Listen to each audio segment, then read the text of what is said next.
जिस मुद्दे को लेकर ये सारी चीजें शुरू हुई थी, छात्रों का जो अभियान था, जो आमरण अनशन का प्रोग्राम चल रहा था, उसका अभी तक कोई भी हल नहीं निकला है। आप सबको मालूम है कि छात्रों के साथ चलने के लिए श्री प्रशांत किशोर जी ने आमरण अनशन का सत्याग्रह शुरू किया था 2 तारीख से, और वो अब 6 दिनों के अनशन के बाद उनकी तबीयत बिगड़ी और वो हॉस्पिटल में है, आईसीयू में है। उनका अनशन जारी है। छात्रों का जो इशू था वो अभी भी वैसा का वैसा ही है। प्रशांत जी अपना अनशन जारी रखेंगे, चाहे वो हॉस्पिटल में हो या हॉस्पिटल से बाहर आ जाएं, जब तक छात्रों के इस मुद्दे का समाधान नहीं निकल जाता।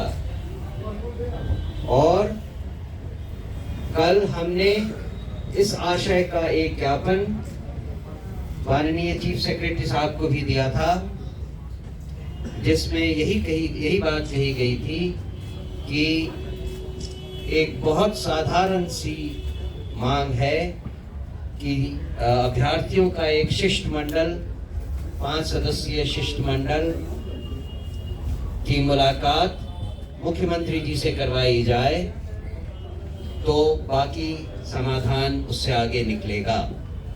और यही मांग हमारी चीफ सेक्रेटरी ने सुनी और कहा कि वो उस पर विचार करेंगे और हम तक वापस आएंगे। इसके बाद उस पूरे घटनाक्रम में जो हुआ, उसमें जो जहां थे हमारे साथीगण, उस हिसाब से आपको वो एक डिटेल्ड ब्रीफिंग करेंगे। शुरू में धरना स्थल के समय की जगह पर श्री किशोर कुमार मुन्ना जी उनके साथ थे। मैं उनसे रिक्वेस्ट करूंगा कि वो वहां की बातें आपसे कहें। उसके बाद एम्स में जो घटना घटी उसके साक्षी हमारे मित्र आनंद मिश्रा जी थे, वो उसके बारे में बताएंगे।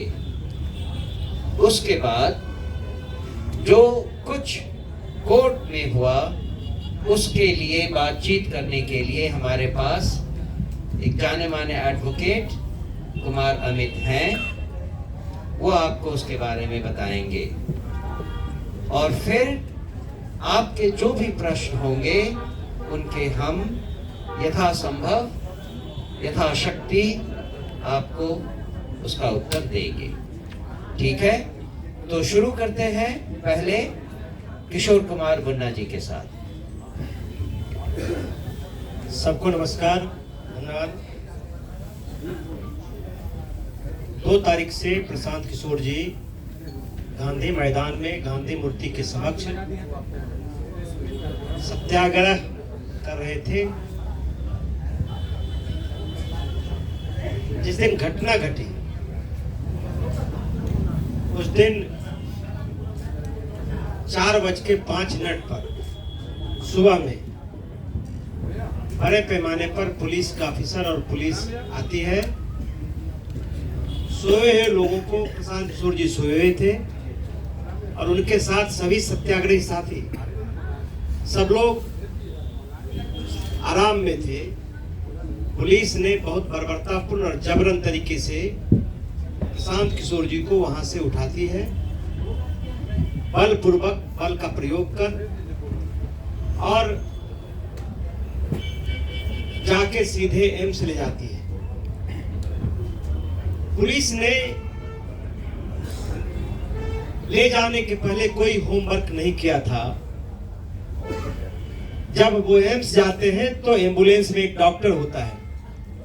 पहले डॉक्टर से कहा जाता है कि आप इनके स्वास्थ्य के बारे में जांच करें। एम्स जब वो पहुंचते हैं तो लगातार एम्स प्रशासन पर पुलिस प्रशासन और सरकार के लोग दबाव डालते हैं कि भाई आप इनको यहाँ एडमिट कीजिए, लेकिन उनके पास कोई पेपर नहीं है। एम्स प्रशासन ने इनकार कर दिया। फिर जो साथ में डॉक्टर था उन पर दबाव दिया गया कि आप इनका हेल्थ फिटनेस सर्टिफिकेट दीजिए, आप लिख दीजिए। तो उन्होंने भी कहा कि मैं ये नहीं लिख सकता हूं बगैर जांच का। प्रशांत किशोर जी से कहा गया कि अब आपको यहाँ नहीं, यहाँ से पीएमसीएच या एनएमसीएच ले जाएंगे, लेकिन सरकार ने वहां से उनको फतवा लेके चला गया। मैं सिर्फ इतना कहता हूं, युवाओं के भविष्य बेचने के बाद भी सरकार और सरकार के प्रवक्ता बड़ी ढिठाई से अनर्गल और झूठे आरोप प्रशांत किशोर जी पर और जनसुराज पर लगा रही है, इस आंदोलन पर लगा रही है। सरकार को बताना चाहिए कि आप पटना में अस्पताल की कमी हो गई, पीएमसीएच, आईजीएमएस, एनएमसीएच से बड़ा अस्पताल क्या फतवा में है? तो इस तरह से झूठ के बुनियाद पर किसी के चरित्र को और आंदोलन को बदनाम करना, ये ढिठाई से भी ज्यादा है और इसकी जितना निंदा की जाए ये कम होगा। जिस आंदोलन के बारे में जो छात्रों के भविष्य को बेचा गया है, करोड़ों 1000 करोड़ रुपया से ज्यादा का जो सौदा हुआ है, उस पर सरकार का जुबान नहीं खुलता है। सरकार की जुबान सिर्फ व्यक्तिगत आरोपों में खुलती है। कभी भी नीरज कुमार जी हो या सरकार के प्रवक्ता हो, एक बार भी छात्र हित में ये नहीं कहती है। सिर्फ बरगलाने के लिए, आंदोलन को कमजोर करने के लिए, और प्रशांत किशोर जी से जो पूरे बिहार के लोग इस आंदोलन के माध्यम से जुड़े हैं, उसको खत्म करने के लिए एक साजिश रची गई। इससे पहले कि मैं माइक आनंद मिश्रा जी को दूं, बस एक चीज कहना है कि उस दिन जो पुलिस ने गांधी मूर्ति के जगह पे रेड किया था, कहना तो यही होगा, उसमें जो सीजर लिस्ट होना चाहिए, जो पुलिस को इशू करना चाहिए इमीडिएटली, वहाँ क्या था, कुछ गद्दे थे, कुछ कंबल थे, जो भी था, साउंड सिस्टम था, उन सब की लिस्ट पुलिस को इमीडिएटली बनाकर देना चाहिए था। आज 7 दिन हो गए, हमारे बार बार कहने के बावजूद वो सीजर लिस्ट पुलिस ने और प्रशासन ने अभी तक नहीं दिया है। अब उसमें वो क्या ऐड करेंगे, लिखेंगे गांजा था या अस्त्र शस्त्र थे, ये हमें लगता है कि कुछ जानबूझकर ऐसा षड्यंत्र रचने के लिए पुलिस और प्रशासन मिलकर सीजर लिस्ट अभी तक जारी नहीं किया गया है। आनंद Mishra ji. Thank you sir, सबको नमस्कार। ये उस दिन जब घटना हुई वहाँ पे गांधी मैदान से लेके जाया गया है, तो मैं वहाँ पे स्थल पे नहीं था। मुझे पता चला तो मैंने तब ये भी नहीं पता चल रहा था कि लेके कहाँ जा रहे थे। मैक्सिमम मैंने जिसको फोन लगा सब बोले पता नहीं भैया कहाँ लेके गए, एम्बुलेंस में लेके गए, कहाँ लेके गए, हम लोग यहाँ देख रहे हैं, वहाँ देख रहे हैं, किसी को नहीं पता था। तो किन्हीं कारणों से कैसे भी करके मैंने अपने तरीके से उसको पता लगाया कि वो एम्स की तरफ जा रहे हैं। मैं वहां से तुरंत निकला, इनके एम्स पहुंचने के 15-20 मिनट में पीछे मैं भी वहां पहुंचा। जब पहुंचा तो पहले रोका गया, भाई कहाँ जा रहे हैं, क्यों जा रहे हैं? तो मैंने कहा भाई हॉस्पिटल जाने भी नहीं देंगे, क्या हो गया? तो नहीं सर हम तो आपको जानते हैं, आप तो इसलिए रोक रहे क्योंकि पहचान गए हमको। तो मैंने कहा बिल्कुल हम मिल सकते हैं। आपने क्या किया? आपने किसी को खबर नहीं है कि आदमी गया कहाँ, आप हवा में उड़ा लेंगे, किडनैप कर लिया, किया क्या आखिर उसका? मुझे पता होना चाहिए। तब तक एक हमारे डीआईजी साहब अंदर थे, वो आए, बोले हाँ आने दीजिए, इनको आने दीजिए। मैं अंदर पहुंचा, वहां पे जाके जब वहां देखता हूं तो बहुत सारे ऑफिसर थे। ये एक बहुत इंपॉर्टेंट बात आप सबको बता रहा हूं, ये डीजीपी साहब से रिक्वेस्ट करूंगा इस बात का संज्ञान ले। एक आदमी का रैंक नहीं दिख रहा था, कौन कौन से ऑफिसर है, किसी का नेम प्लेट नहीं था। डीके बासु गाइडलाइंस बोल के कुछ है धरती पर। ये डीके बासु, मैं खुद ऑफिसर रहा हूं, मैं जानता हूं कि आप अरेस्ट, डिटेंशन, ये सब जो प्रोसीजर्स का तरीका होता है। इतनी अनप्रोफेशनल पुलिस, मैं मतलब धरती पे नहीं सोच सकता हूँ कि भारत में आज भी ये सही में ये बिहार का वो जो गाना था, ये बिहार में ठोक दे कट्टा कपार में, यही पुलिस कर रही है। इतनी अनप्रोफेशनल। मैं रैंक क्या है, नाम क्या है, कौन है, किसी को नहीं पता। ये तो बैंड ऑफ कौन है हमको क्या पता, कोई बहरूपिया हो, कोई गुंडे हो, ये सच में पुलिस थी या नहीं, एक बंदे का नहीं दिख रहा था। आधे से ज्यादा ने कैप नहीं पहना था। बिहार पुलिस भी है कि नहीं पता नहीं, अब है कौन। तो वहां मैं सबसे पूछ रहा हूं, भैया आप कौन है, क्या है, हाँ बताया जाएगा। वहां पे आते हैं, रूम में मैं बैठा था, आके कहते हैं आपको मेडिकल टेस्ट करना होगा। प्रशांत जी पूछ रहे हैं किस केस में लाए हैं मेरे को, बताया जाएगा। अरे व्हाट इज बताया जाएगा, आपके कुछ नेचुरल राइट्स, फंडामेंटल राइट्स है ना, आपको पता तो होना चाहिए आप डिटेन हुए हैं, आपने मुझे अरेस्ट किया है, बताया जाएगा।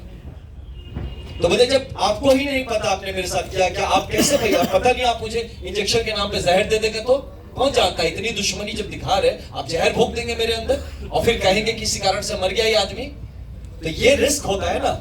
तो आदमी कैसे बोल दे कि हाँ आप मेरे शरीर के संग आप चेकिंग करिए, कुछ भी करिए, आप प्रिक करिए, कौन जानता उस नीडल में क्या लगा के प्रिक करेंगे। तो ये सब का गारंटी आप कैसे आप उस आदमी पे भरोसा कर सकते हैं जो कि अपना आइडेंटिटी डिस्क्लोज करने को तैयार नहीं कि वो है कौन जिसने डिटेन किया है। हमें क्या पता बिहार पुलिस है कोई और है। तो ऐसे सिचुएशन पे प्रशांत जी कहते हैं कि भैया आप हमको पहले बताइए कि हमको लाए क्यों है, आप कौन से केस में लाए हैं, कोई पुराना केस है, नया केस है, केस का नंबर बताइए, आप हमारे चार्जेस बताइए, कहां लेके जाएंगे यहाँ से ये बताइए, मुझे इन्फॉर्म तो करिए किसी को कि भाई हम कहां पे हैं। हमको फोन नहीं करने दिया जब भैया फोन मत करिए सर, फोन ऑफ रखिए। आप हमारे कम्युनिकेशन नेटवर्क बंद कर देते हैं। मैं फिर बोला ठीक है बाहर, मुझे बोले प्रशांत भैया कि काम करिए आप चलिए बाहर, थोड़ा संभाल लीजिए, मीडिया के भी बंधु होंगे उनको बता दीजिए कि हम सेफ है, लोग में घबराहट ना है किसी तरह का। ये आदमी लगातार सोच रहा है कि किसी तरह का विश्रृंखला नहीं होनी चाहिए, पीस मेंटेन रहना चाहिए, आप आने चाहिए बाहर चाहिए और सबको बताइए सब ठीक है, सब कोई घबराने की बात नहीं है। He was trying to make things peaceful और पुलिस उसको और उस पे डाले जा रही है घी। हम निकल रहे सर थोड़ा बैठ जाइए सर, हम बोले क्यों डिटेन कर रहे हो, नहीं सर आप थोड़ा रुक जाइए, कोई सीनियर अधिकारी आना, मुझे पता है पुलिस का तरीका है रोकने का, मैं अब उसको धकेल के तो जा नहीं सकता, मैं उससे पूछ रहा हूँ अच्छा आप कौन है सर, बता देंगे सर, आप थोड़ा सा बैठ जाइए। ये सोचिए ऐसे डीजीपी सर से मैं रिक्वेस्ट करता हूँ, है ना, आपका एक जूनियर हूं मैं, आपसे रिक्वेस्ट करता हूं कम से कम बेसिक गाइडलाइन सिखाइए। ये बड़े बड़े गया मैं पुलिस अकेडमी बनाने से नहीं होता जहां आप डीके बासु गाइडलाइंस नहीं फॉलो करते हैं, और इतने बड़े हाई प्रोफाइल चीज में जहां प्रशांत किशोर जैसे एक व्यक्तित्व को आप डिटेन कर रहे हैं, अरेस्ट कर रहे हैं, साथ में खुल के बड़े बड़े ऑफिसर आके बड़े बड़े होके चौड़े होके रहे, 44 आदमी को डिटेन किया। पहले इसमें देखिए किसने डिटेन किया जरा आप निकालिए। तो ऐसी परिस्थिति बन गई थी एम्स में, जहां पे ये जो एम्स से निकलने के बाद आपने देखा होगा काफी लोगों ने रोकने की कोशिश की, खोज रहे गाड़ी में आके ठोक रहे, किस गाड़ी में भैया कहां है। अरे यार आप लोग ये कैसा पुलिसिंग है जहां आपके पास मुंह है, जबान है, आप बोल सकते हैं ना, आप बताते नहीं, छुपा के क्या प्लानिंग करते हैं, एनकाउंटर करेंगे। पूछे थे वहां पे, मतलब प्रशांत जी ने पूछा था ये बात कि आप लोग प्लान क्या करें, मेरा एनकाउंटर करने का सोच रहे हैं क्या, कि इतना छुपा के रखा है, बता ही नहीं रहे कहां पे क्या होगा। मैं कैसे आपको बोलते आपका आधार कार्ड दीजिए, मैं गजब आदमी हूं, देश का कौन आदमी जो पॉकेट में आधार कार्ड लेके घूमता है। आप मेरे को चप्पल नहीं पहनने दिए, वहां से जब गया प्रशांत जी ने चप्पल नहीं पहना, किशोर जी ने अपना चप्पल उनको दिया, वहां पे वो चप्पल तक उनको पहनने नहीं दिया, बोलते आप आधार कार्ड दीजिए। मैं कहां से दे, आप फोन से, मतलब फोन भी तो मेरा पता नहीं कहां है, आपने फोन भी कहां लेने दिया मुझे। तो ये किस तरह का अरेस्ट प्रोसीजर से, किस तरह का डिटेंशन, सर्द का रेड, ये तो हमने, मैं तो मिलिटेंट्स की कैंप अटैक्स करता था, है ना, प्रॉपर कैंप अटैक होता था जब फायरिंग और रॉकेट लॉन्चर चलते थे, वो भी ऐसे नहीं करता था भाई। वहां भी पकड़ लिया तो उसको जूते पहनने देता था, बोलते कागज वागज कहां है, तेरे पेपर्स कहां है। और यहाँ पे इस धड़ल्ले से किस बिहार में रह रहे हैं। और उसके बाद जब हम लोग निकलने का हुए तो यही था, प्रशांत ने मुझे लगातार बोले थे कि आनंद आप इनको शांत रखिएगा, मैं उधर जाता हूं, आप बोलेंगे मानेंगे लड़के, आप बताइएगा किसी तरह का कोई अशांति ना करे, हम लोग कोऑपरेट करते हैं, ये जो जानना चाहते हैं जहां ले जाना चाहेंगे जाए। कहा उनको उधर चढ़ा दिया, हमको अलग कर दिया, हमको भी एक स्कॉर्पियो में घुसा दिया कि चलो आप भी अंदर चलो, मुन्ना जी को साथ में घुसा दिया, डीआईजी थे उनको भी साथ में डाल दिया। हमने बोला भैया हम मदद करेंगे आपकी, हम नीचे रहेंगे तो मदद करेंगे, हम इस क्राउड को संभालेंगे। नहीं सर आप प्लीज यही रहिए, यही बैठिए। ये चीज करके फिर प्रशांत जी को अलग, हम लोग को अलग, हम लोगों को भी जब निकाला हमें भी नहीं पता हम कहां जा रहे हैं, फोन बंद कर लिया, फोन छीन लिया, उसे कुछ हम पूछ रहे बार बार, जो लड़के थे, किशोर जी थे गाड़ी में, आप हम पूछ रहे थे भैया आप कौन से रैंक के हैं, क्या नाम है आपका, जी सर मैं यहीं से हूं सर, वो भी नहीं बता रहा है। तो उसका थोड़ा सा, अब है तो आईपीएस भी थे, हम भी हुई, तो ठीक से समझाए उसको, डीके बासु की बात किए कि तुम्हें पता है मैं तुम्हारे ऊपर इसके लिए हम कंटेम्प्ट डाल देंगे कोर्ट में कि जिस आदमी ने हमको डिटेन किया उसने अपना आइडेंटिटी बताने से इनकार कर दिया, तुम कौन हो। तब वो बताना शुरू किया कि हम सब इंस्पेक्टर। तो 3 सब इंस्पेक्टर हमारे गाड़ी में बैठे थे, हमें नहीं पता था कहां लेके जा रहा हूं, सर बता देंगे। अरे कैसे बता दोगे यार, मेरे घर वाले परेशान होंगे, आप क्या किडनैप कर रहे हो हमको, ये तो इलीगल डिटेंशन है ना। इस चीजों पे बात होनी चाहिए, ट्रेनिंग होनी चाहिए। This is a pure illegal detention, जहां आप अपने जिसको अक्यूज को आप बताते नहीं है किस केस में लाते हैं, ये बताते नहीं है कहां लेके जाते हैं, आप उसके घर वालों को नहीं इन्फॉर्म करते हैं कि वो कहां, उसके बाद आप पूरा तांडव मचा के यहाँ पे रखे हो और कहते हैं कि हम लोगों ने लॉ एंड ऑर्डर क्रिएट किया। लॉ एंड ऑर्डर तो पुलिस क्रिएट कर रही है by creating so much suspense around the whole incident. तो ऐसे एक सिचुएशन में एम्स का पूरा वो जो माजरा था इतने गंदे और गलत तरीके से हैंडल किया गया। वहां पे आप कह रहे हैं आधार कार्ड दीजिए, अब उनके पास आधार कार्ड नहीं, तो एम्स के बंदे बोल रहे हैं कि सर आधार कार्ड नहीं है तो हम आपको कैसे करें, हमें तो रजिस्टर करना पड़ेगा। बोले हम तुमको कहां से आधार कार्ड, मोबाइल फोन मेरा पता नहीं, मेरा मोबाइल फोन किसके पास है, कहां पे। आप लोग जिस तरह से मुझे ये ऐसा रगड़ के ले आए हैं, पूरी तरह से घसीट के, चप्पल तक नहीं आपने पहनना दिया, और आप हमसे कह रहे हैं हम आपको कोऑपरेट नहीं कर रहे हैं, और कितना हम कोऑपरेशन करें। तो ये रही मोटा मोटी ये जो बातें रही, this has been the approach of police. ये चीज को प्लीज हाईलाइट करिए, Bihar police has failed in observing the D.K. Basu guidelines by the pronounced by the Supreme Court of India, और इस पे इनको जवाब देना पड़ेगा। Thank you.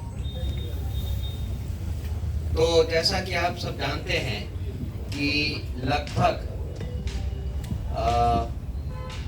4 बजे के बाद 11 बजे तक लगभग 7 घंटे इस तरफ उस तरफ यहाँ वहाँ घुमाने के बाद उनको डायरेक्टली सिविल कोर्ट में लाया गया, जो कि अपने आप ही कानून के खिलाफ था।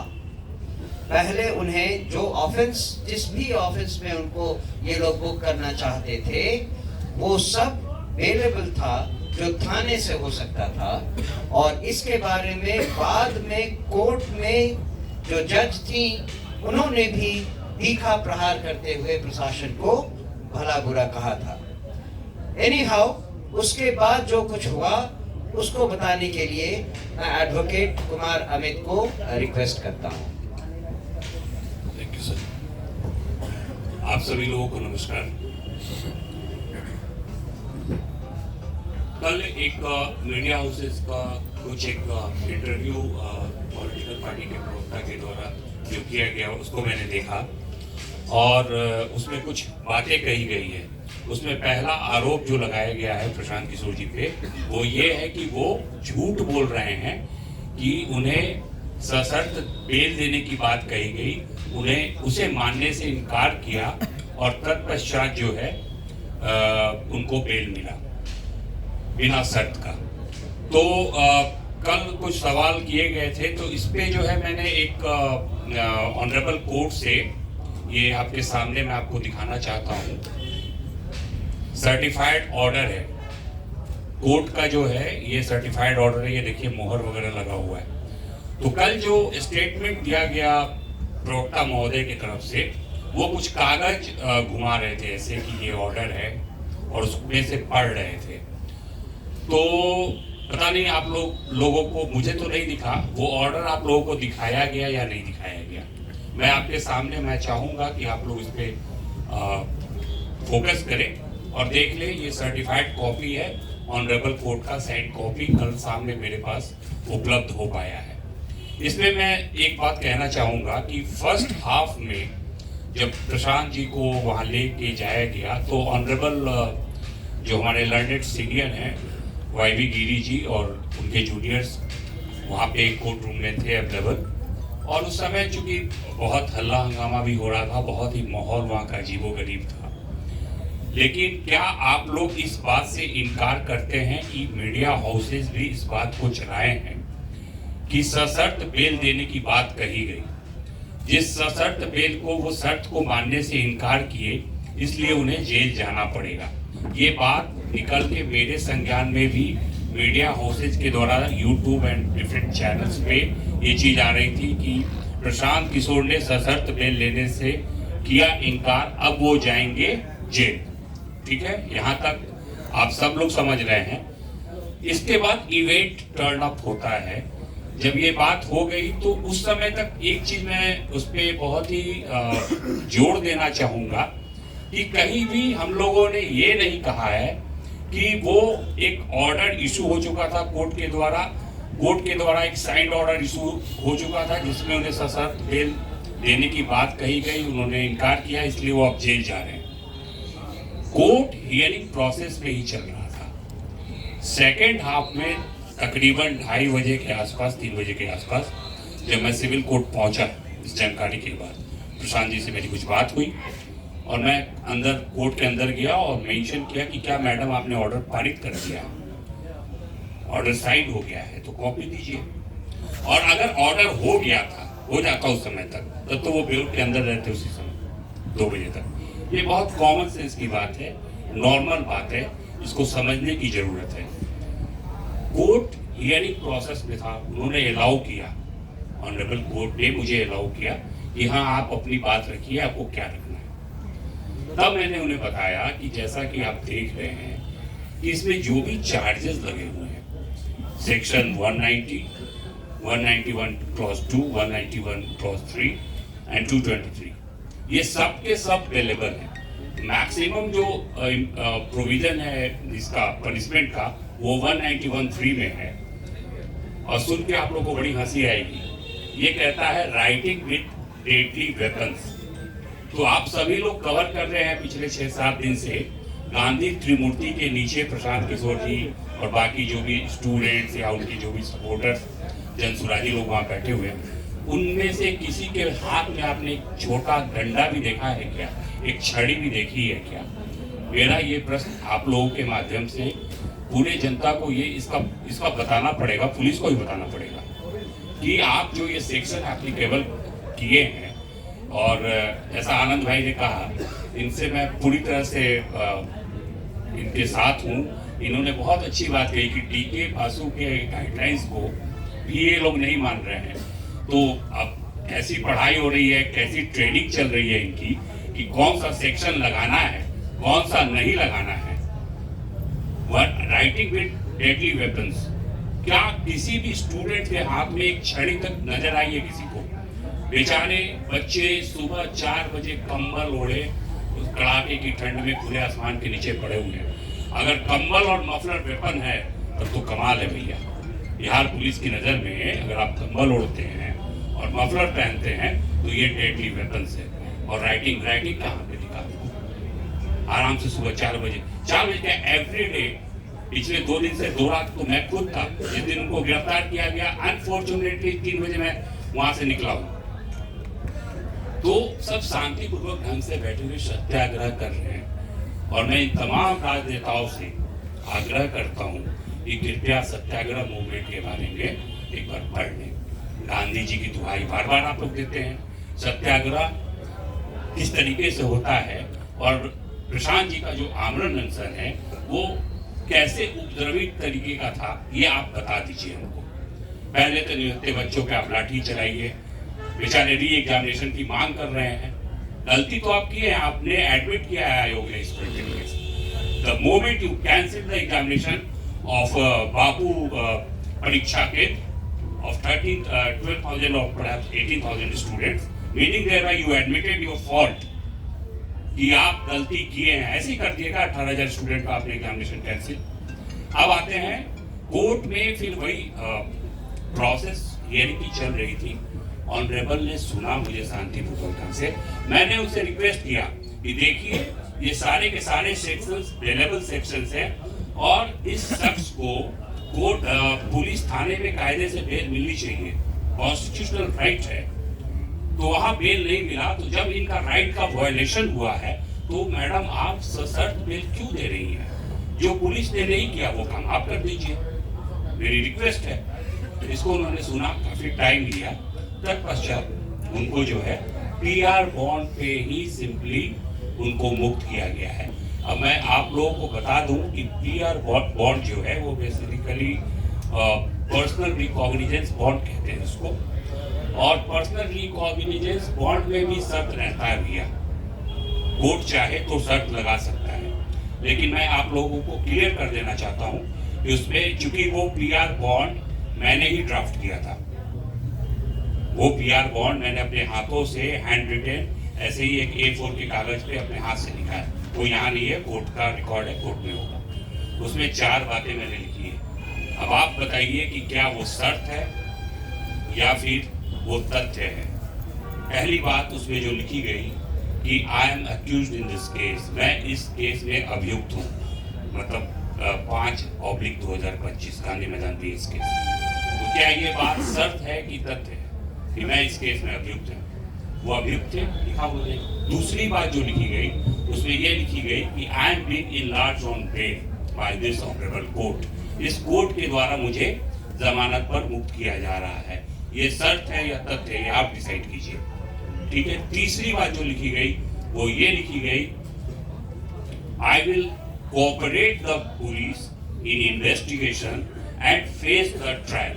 मतलब मैं बिहार पुलिस को अगर वो इन्वेस्टिगेट करते इस मैटर को तो उसमें सहयोग करूंगा, और अगर ट्रायल चलता है, विचारण चलता है, तो मैं कोर्ट में अपीयर होऊंगा।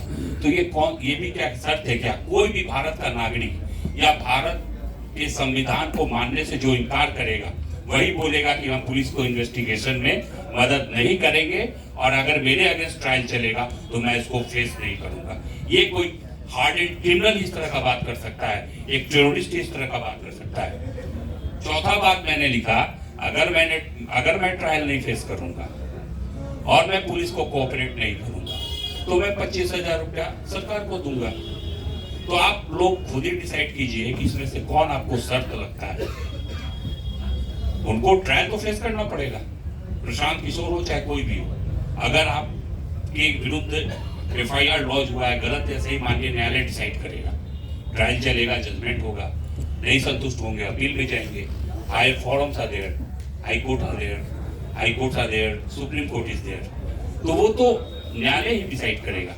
तो इस PR बॉन्ड पे, और अच्छा दूसरी बात एक जो निकल के आ रही है वो कल उसी जो प्रवक्ता महोदय ने कहा, उसमें उन्होंने कहा कि उनको थाने से बेल दिया जा रहा था, उन्होंने लेने से इनकार किया। आप सभी को पता है कि उनके विरुद्ध जो है केस इंस्टीट्यूट हुआ है वो गांधी मैदान थाने में हुआ है। आप लोग उनके गाड़ी के पीछे पीछे थे, वहीं से हम लोग को भी पता चला है बैठे बैठे अपने कार्यालय में। तो आप हमको ये बताइए कि गांधी मैदान त्रिमूर्ति से उठाने के बाद उनको गांधी मैदान थाने कब ले जाया गया? This is the question of jurisdiction.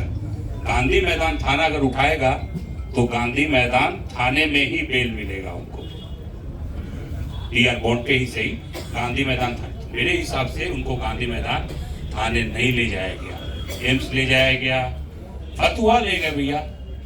मतलब जैसा मुन्ना जी बोल रहे थे, ये बड़ा हास्यास्पद है। PMCH यहाँ है, उसको दे आर क्लेमिंग कि इंडिया का सबसे बड़ा हॉस्पिटल बना रहे, वहां नहीं ले गए। आप ले जाते हैं उनको कहाँ? फतुहा। और क्या इश्यूज थे मेडिकल से पर्टेनिंग, आनंद भाई ने बहुत अच्छे से बता दिया। डर तो रहेगा ही ना, पता नहीं कौन सा निडर घुसा दोगे, क्या कर दोगे, तुम्हारा कोई ठीक नहीं है। तो वो एक बात है कि आप जो है क्या गांधी मैदान थाना ले गए, पहली बात।